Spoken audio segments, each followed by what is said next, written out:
믿기지 않으시겠지만 전 세계를 손에 쥔 전설적인 인물이 숨을 거두는 순간까지도 친어머니에 의해 속옷마저 경매에 붙여지는 일이 있었습니다. 평생을 음악에 헌신하며 아시아 전역의 존경을 한몸에 받았던 매연방이었지만 그녀의 삶은 가족이라는 이름의 굴레에서 단 한순간도 자유롭지 못했습니다. 화려한 동양의 마돈나라는 수식어 뒤에는 마지막 숨을 몰아쉬는 순간까지도 착취당해야 했던 한 아이의 애달픈 울음소리가 숨겨져 있었습니다. 오늘 우리는 탐욕스러운 가족들로 인해 끝내 고독한 죽음을 맞이해야 했던 천우 매연방의 눈물겹고도 비극적인 삶의 기록을 다시금 되짚어보려 합니다. 매연방의 비극은 전성기 시절에 시작된 것이 아니라 가난의 대물림 속에 태어난 그 뿌리 깊은 과거에서부터 이미 시작되었습니다. 아버지를 일찍 여의고 홀로 남겨진 어머니 단미금은 어린 매연방을 남의 집수양딸로 보낼 생각까지 했습니다. 하지만 그녀를 곁에 둔 것은 결코 애틋한 모성애 때문이 아니라 어린 나이부터 돈을 벌어올 수 있는 집안의 생계수단으로 여겼기 때문입니다. 친구들이 학교에서 꿈을 키울 때 고작 4살이었던 매연방은 가족의 생계와 두 오빠의 학비를 벌기 위해 내쾌한 담배 연기가 가득한 찻집과 무도장을 전전하며 노래를 불러야 했습니다.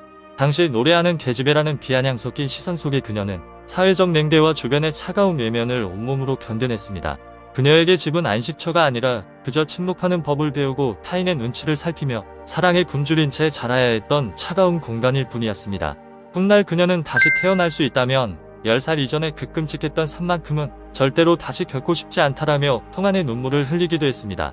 역설적이게도 그 모진 어둠 속에서 보낸 세월은 그녀를 그 누구보다 단단하고 강인한 의지를 가진 예술가로 거듭나게 했습니다. 희미한 조명이 비추는 무대 위에서 매연방은 가슴속 깊이 맺힌 응어리와 슬픔을 관객들의 심금을 울리는 선율로 승화시켰습니다. 그녀에게 음악은 단순한 생계수단을 넘어 상처 입은 스스로를 유일하게 보듬어 줄 수 있는 영혼의 안식처였습니다. 그녀 역시 도망치고 싶다는 생각을 하지 않은 것은 아니었으나 돈도 의지할 곳도 없는 어린아이가 갈 수 있는 곳은 세상 어디에도 없었습니다. 어머니의 재혼으로 생긴 의붓아버지 또한 두 자매에게 따뜻한 울타리가 되어주기는커녕 더 큰 상처만을 남겼습니다. 매연방에게 가족이란 돌아갈 고향이 아니라 끊임없이 무언가를 내놓으라며 자신을 돈 버는 기계로 취급하는 가혹한 존재들이었습니다. 그러던 1982년 신수 가창 대회라는 운명적인 기회가 찾아왔고 그녀의 매력적인 허스키 보이스와 독보적인 무대 장악력은 현장을 경악하게 만들었습니다. 압도적인 실력으로 우승을 차지한 그녀는 비로소 홍콩 전역에 자신의 이름을 각인시키며 간절히 꿈꿔왔던 빛나는 미래를 향해 나아갔습니다. 우승의 영광과 함께 화성 레코드에 합류한 매연방은 데뷔 앨범 심체를 발표하며 화려한 시작을 알렸습니다. 그러나 과거 찻집에서 노래했다는 사실이 세간의 편견과 조롱 섞인 시선으로 들춰지면서 그녀의 커리어는 시작부터 큰 위기를 맞았습니다. 하지만 그녀는 굴복하는 대신 대중을 향해 정면 돌파를 선택했고 긴 머리를 과감히 자른 채 파격적이고 당당한 스타일로 변신하며 자신의 존재감을 증명했습니다. 1985년 발표한 되뇌 앨범은 대중문화계에 엄청난 파장을 일으켰고 그녀는 비로소 시대를 앞서가는 동양의 마돈나이자 트렌드세터로 뚝 섰습니다.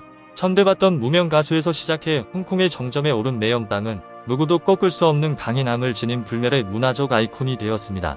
그녀의 위대함은 비단 예술적 성취에만 머물지 않고 타인을 배려하는 고결한 인품을 통해 더욱 빛을 발했습니다. 홍콩 연예인 협회 최초의 여성 회장으로서 그녀는 동료들의 권익을 지키는 데 앞장섰으며 사전봉과 진혁신 같은 후배들을 아낌없이 이끌어준 든든한 스승이었습니다. 그러나 참으로 비극적이게도 그녀가 세상을 향해 무한한 관용을 베푸는 동안 정작 혈육인 가족들은 그녀를 마르지 않는 샘물처럼 이용하기에만 급급했습니다.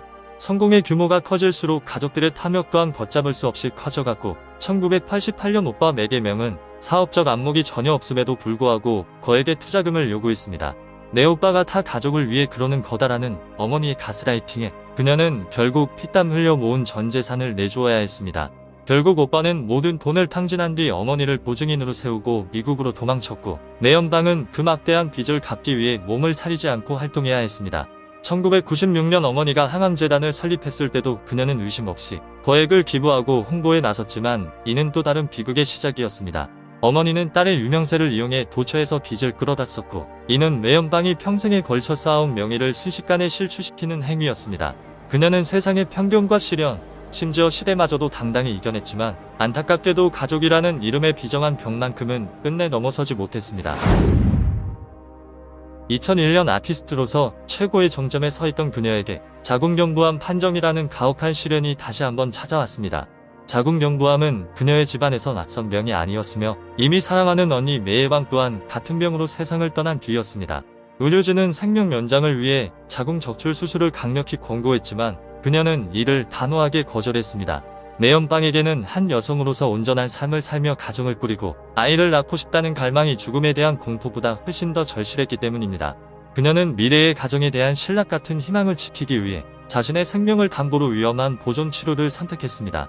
하지만 투병 중인 매연방을 남보다 더 고통스럽게 만든 것은 생의 마지막 순간까지도 그녀를 옥죄어온 가족들의 비정한 태도였습니다. 병세가 급격히 악화된 한 달 동안 친어머니는 단 한 번도 그녀의 곁을 지키지 않았습니다.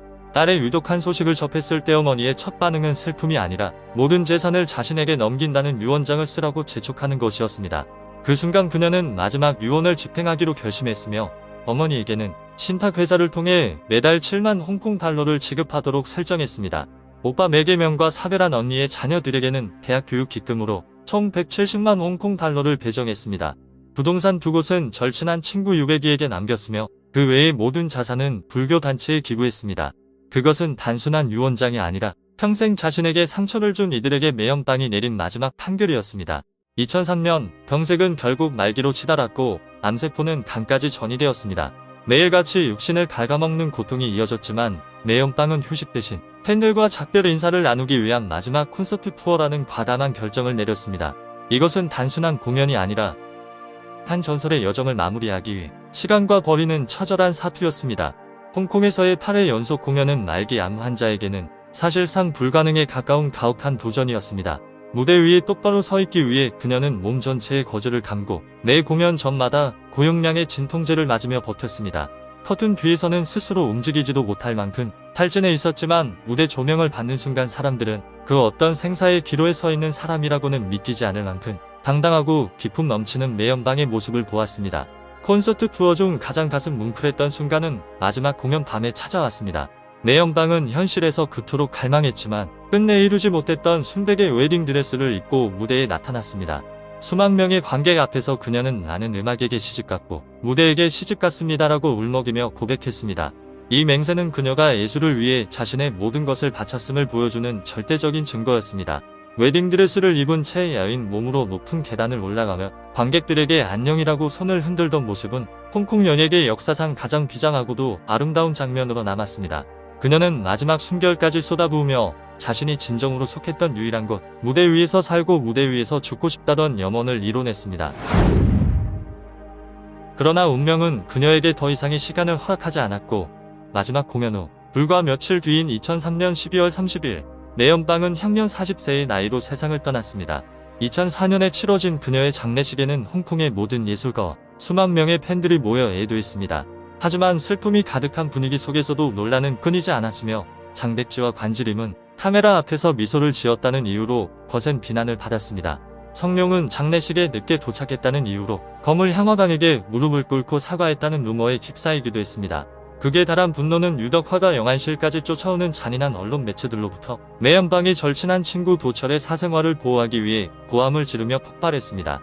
사람들은 죽음이 마침내 매연방을 모든 고통에서 해방시켜줄 것이라 믿었지만 현실은 그렇지 않았으며 진정한 악몽은 이제 막 시작된 것이었습니다. 고인의 몸이 채 식기도 전에 매연방의 어머니는 즉시 법원에 유언장 무효 소송을 제기했습니다. 어머니는 유언장을 작성할 당시 매연방이 정신이 온전하지 않았으며 가장 가치 있는 집 2채를 친구에게 줄 리가 없다며 유언장이 조작되었다고 주장했고 반드시 아들의 몫을 챙겨야 한다고 고집했습니다. 어머니는 딸이 왜 가족을 배신했는지 이해하지 못했고 평생 자신의 소유물이었던 딸이 죽어서까지 자신을 통제하려 드는 상황을 받아들일 수 없었습니다. 심지어 매연방의 밀랍 인형 앞을 지날 때마다 마치 그 인형이 살아있는 딸이라도 되는 양 손가락질하며 욕설을 퍼붓는 것으로 화풀이를 대신했습니다. 2004년 법원은 유언장 무효 요청을 기각했으나 어머니는 멈추지 않고 2010년과 2011년에도 계속해서 항소했으나 모두 패소했습니다.